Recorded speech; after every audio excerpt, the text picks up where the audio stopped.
Hello everyone, we're back with some more discussion and information about letters of recommendation.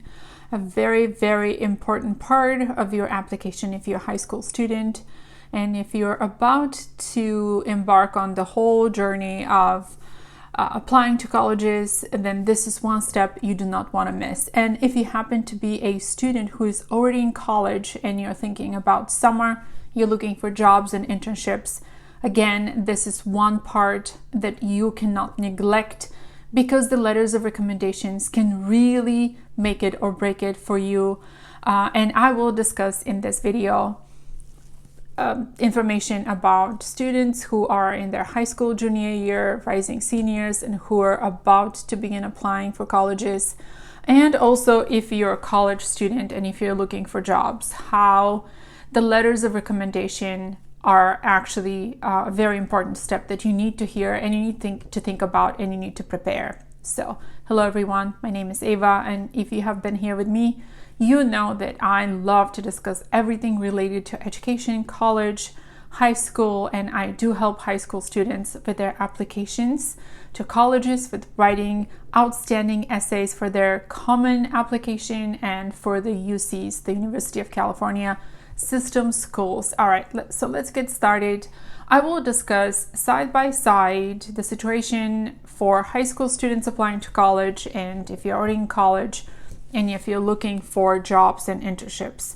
There is a very little difference on how this is done. So if you're already in college, if you have applied and you're already in, you know the process somewhat. So there's a tiny bit of a difference here and a reasoning that I would like to present to you as to why you need letters of recommendation from your professors, even if you think that you don't need them anymore. And maybe the challenges that you will face while you're obtaining these letters of recommendations will be slightly different than what you had to tackle when you were a high school student applying to colleges. So again, the letters of recs are absolutely a necessary step. Let's discuss first the high school student, the junior in high school, about to begin writing the letters, the essays for the Common App, and all that good stuff. The letters of recommendation, first of all, depending on how your school deals with it, you might have to go through the administration.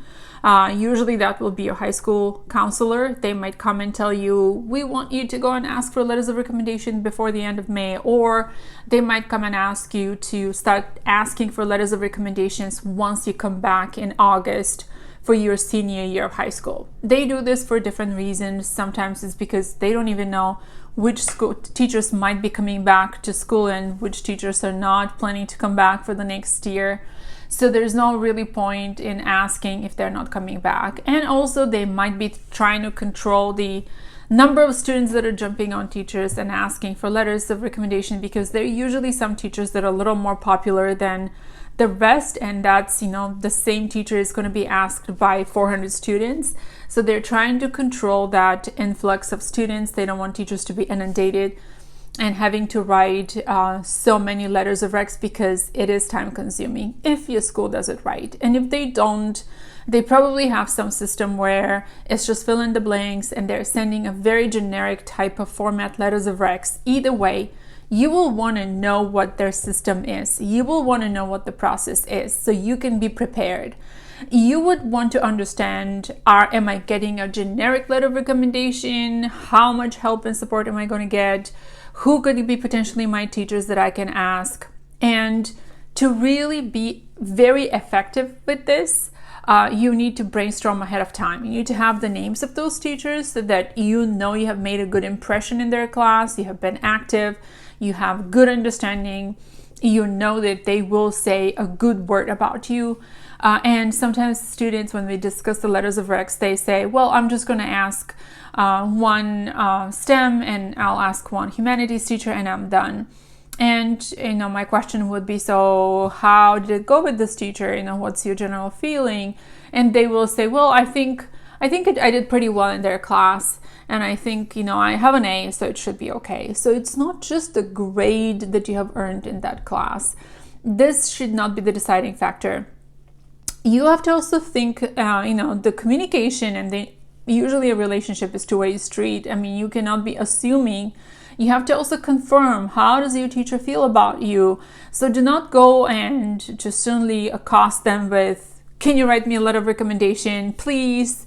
Okay, that will not be a good idea. You want to prep a little bit the scene. You might want to send an email depending on, your teachers. Some of them do very well with, you being a little more formal. Others are a little more approachable. So based on who they are and understanding, the dynamics, just kind of read the room and understand, okay, I can get away with this particular individual, but usually you would approach them in a more formal way here now at this point in time, because you do want them to say something really nice about you.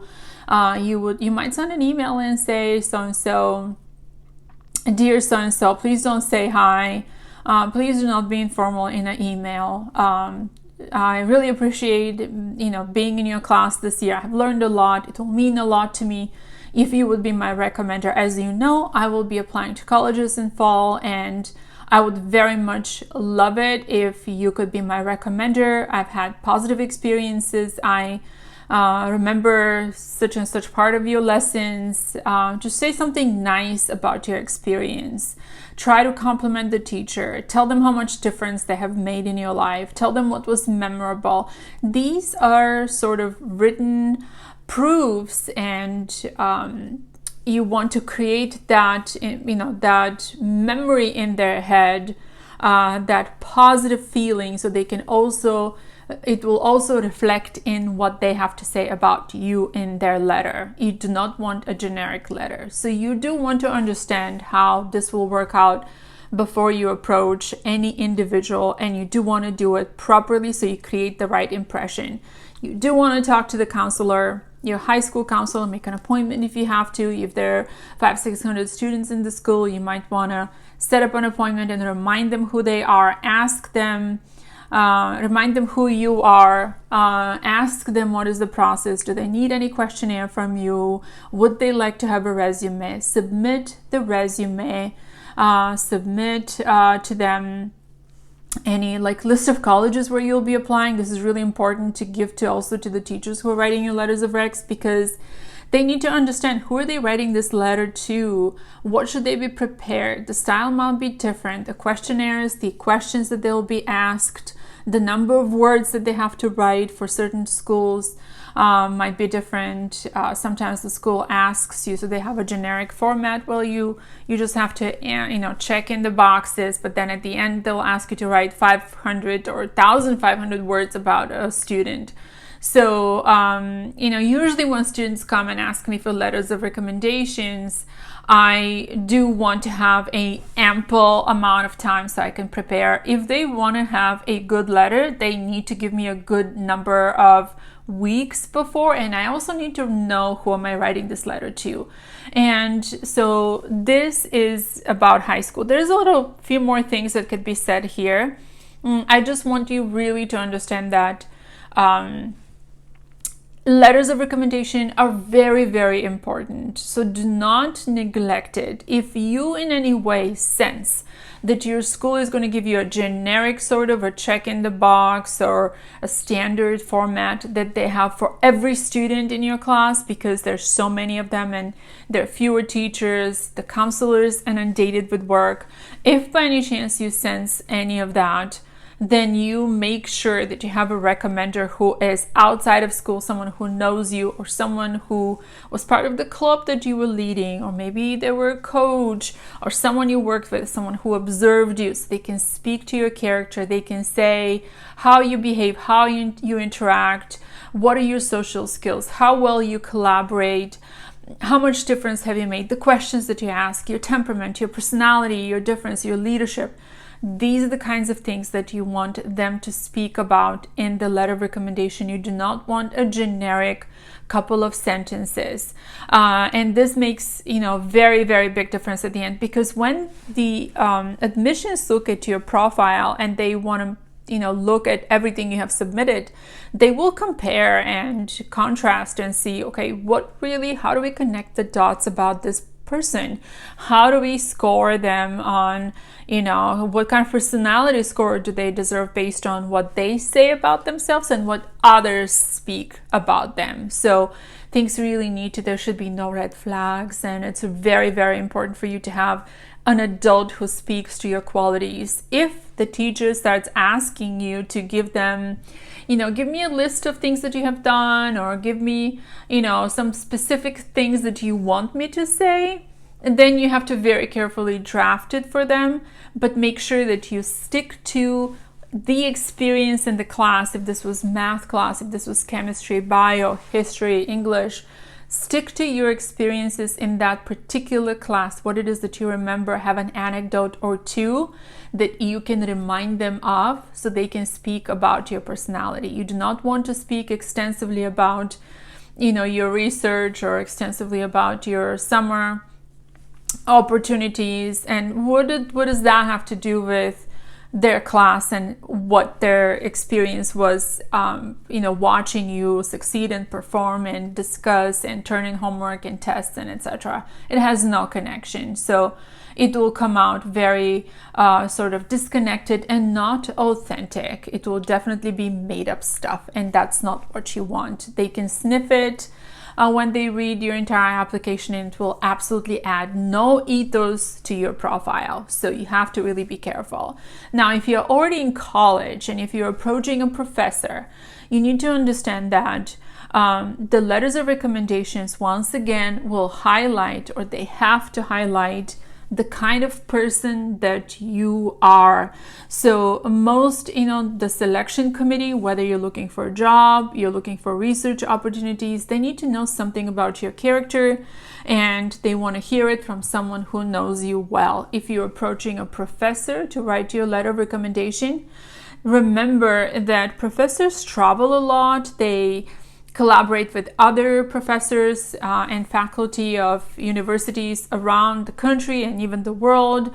So they might actually know other colleagues of theirs, and when the committee reads your application and when they read your recommendations, they will recognize who signed that letter of recommendation, and that in and of itself is going to mean a lot. So you do want that reputation that a particular recommender, professor, the reputation they carry will reflect very nicely on you, and it will carry some weight in your application as well. So this kind of letter will definitely increase your chances of gaining that internship maybe that you're looking for, or getting into that job, or whatever it is that you're looking to apply to. So when you approach the professors, again, you will have to give them ample amount of time, and you have to do it. I will really prefer usually something in a written form first before you just knock and try to make that appointment and you just kind of show up and say, oh, I really want a letter of recommendation. This is what I have come to ask you today. Instead, you might want to preface it with, I would like to request, could I make that request in person at this time, at this hour, but do tell them what it is that you want to meet. So definitely, go the formal route and then be prepared of what it is that you will say. And when you do speak to the person, make sure you look at their face, make sure look at their demeanor. You do want to understand if they actually sincerely want to recommend you. And if you understand, if you kind of sense that they're not willing to, because they're short in time, that was not something they can spare any time to do right now, or they just simply does not know you, or do not like to recommend you, then you want to have that discussion, or you want to look elsewhere, because ultimately you do want to have a good letter of recommendation. Professors, teachers, when recommending you, trust me, they will be honest. They will really be honest, because they have reputation to protect. They're not going to lie and shower you with superlatives just because you have asked them for a letter of recommendation. And they have reputation to protect with institutions outside of their own, and they will be truthful. They will be truthful. So just keep in mind that the letter of recommendation can increase your chances, and it could do a tremendous amount of good for your application, but it could also go the other way. So think, who are you asking and how? Very, very important. So again, they should be able to speak to the depth of your skill, the depth of your intellectual curiosity, even if you don't have, depending on what major you're pursuing and what it is that you're looking to get this letter of recommendation for. Is it employment? Then we're looking into, depth of skills. Is it a research opportunity? Then it's a breadth of skill. So it all depends. So they will ask you, whom should I write this letter of recommendation to? And again, you want to have answer to not like, oh, I'm thinking of potentially looking for a job this summer, so it will be nice if you can recommend me. No, you have to come up and you have to show that you have your game plan figured out. You're not vague, you're specific, you know what it is that you're doing. They're not just going to waste their time for nothing. Okay, so make sure that you ask a professor who has had you in their class. We have, someone you have done a project with, someone you have done research or has done the research that you're looking to possibly pursue. So you can use that again as showing interest in their work and, taking that interest elsewhere, thinking, hint, hint, potentially I'll be back, I'll have that knowledge from XYZ University, and I might come back here requesting or filling in, a request to work with you eventually. So, again, speak with your academic supervisor, whoever that is, anyone that is related to, this kind of work, so you can have them on your side and they can also maybe say a good word or two. So you remember that in both cases, high school or college, you will be opting out from seeing what they write. It's FERPA. It's called FERPA. You sign that on your Common App application. You do have an option to say no, but obviously you never want to say no. You always want to say that I waive my rights to read that letter, because ultimately the recommenders need to know that they're not, what they write remains to be private and it is between them and the university. So one last thing that I'm going to leave you with here is how can you make sure that you get a good reference in addition to them knowing you, giving them everything you can possibly give about you, what you have done before, what are your plans for the future? What are your plans for the future is very important in both cases, whether you're a high school student or you're a college student. You need to let them know, this is what I have done, this is what I aspire to do, because they need to understand why you're doing what you're doing, and they need to speak to your potential, not only what it is that you are doing now and how you're showing up as a, individual, as a professional, as someone in the classroom, but they need to speak to your potential, because ultimately at this point in time in your career as a high schooler or as a college student, you're not yet a professional. You have not really developed the skill and the know-how and the expertise that is needed. No matter how accomplished you are, you lack the expertise really, but you will have the potential. So the potential is what they will be hiring you for, and the qualities that you have as a person, the curiosity, the academic and intellectual viability you are displaying is what makes you a candidate for whatever it is that you're pursuing, and that is what they will speak to. So very important, again, I want to reiterate, give the recommender plenty of time. So once you have identified your recommenders, be sure to let them know as soon as possible, several months ahead of time. So when you show up, and then remind them politely in between that, this, I just wanted to let you know, I thank you so much. I really appreciate this. How is your summer going? Or how is, happy such and such holiday? Try to just sort of tie it very nicely with something else where you can congratulate them, ask them about them, or just don't always make it about me, but make sure that you come out as someone considerate, as someone who really has these social skills and expresses themselves really well. So be formal, polite, be very polished, okay?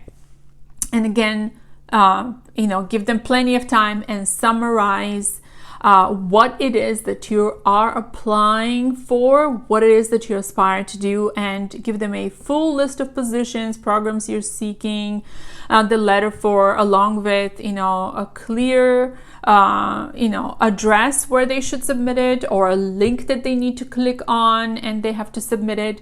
Sometimes they might in just the barrage of emails that they're receiving, they might need you to resend the link again. So check, was the link received? I just want to follow up and thank you again and understand, did you receive the link? And if not, could I send it to you again?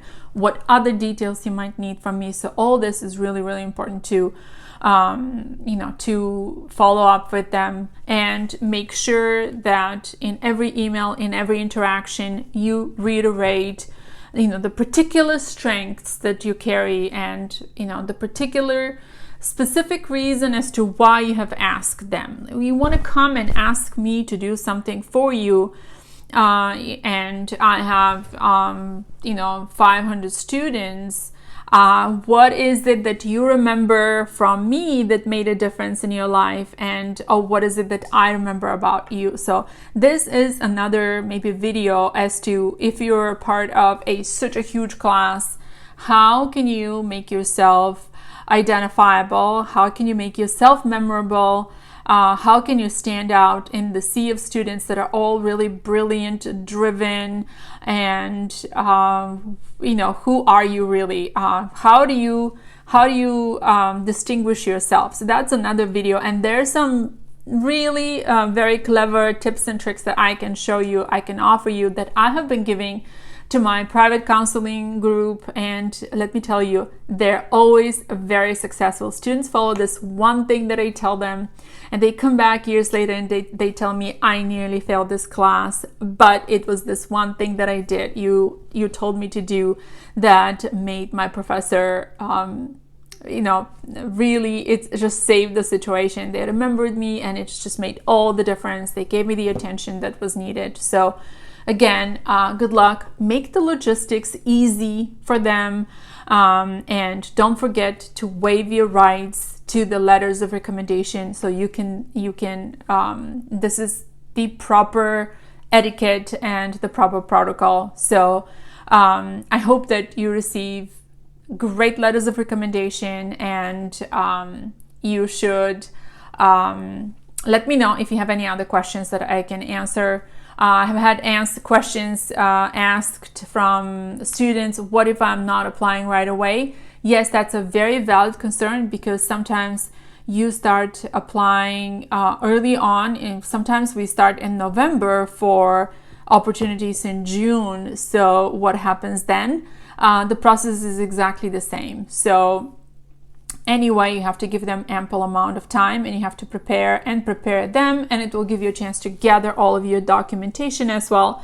So no matter when you begin, you have to make an effort to keep in touch with your teachers. You have to make an effort to keep in touch with your professors throughout that period of time. And it also gives them a chance to get to know you better and ask you anything more that they would want to know. So it is a great way to create that value relationship, which anyway you will need, because they are your supporters, and you will need one way or another. Good luck, everyone. I'll be back here with more information about college admissions, everything you need to know. And if you need help with your college essays writing, join my workshop. It is starting in June, and we'll be writing some awesome knockout, amazing personal statements. And my students always get into their colleges of choice. We have outstanding results. I can't wait to see you here. Have a great one. Bye-bye.